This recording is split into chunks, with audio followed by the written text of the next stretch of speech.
This is the fourth video on the maintenance procedures in Emporio, and on this one we're going to be focusing on the external inspections.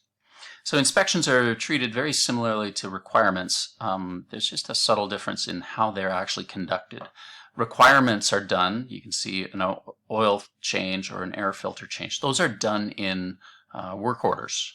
But inspections are done without a work order being required, so we need an additional set of tools. So we'll get into it here. This item doesn't have any inspections attached, so we don't see it here because we're not in edit mode. So I'll switch to edit mode. And I'll go into the inspections and I'll add an inspection. And so we're going to add Ministry of Environment, Conservation Parks, inspection. Rare to need that for an air compressor, but we'll pretend that we do. And we'll say that it has to be done by March 31st. Okay.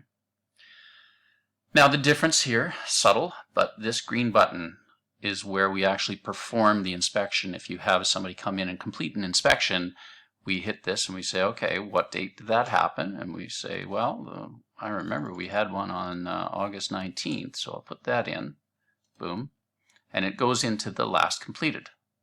But we've also had one in December, so I hit the plus and I choose an inspection date and I hop up to December 9th, and we had one on December 9th, and that's later than the other one. So now they're listed here as being part of the history of these inspections.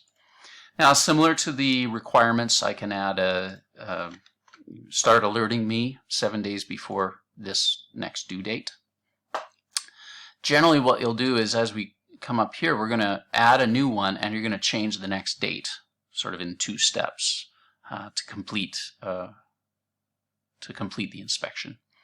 And you can add another one, you can delete this one, that sort of thing.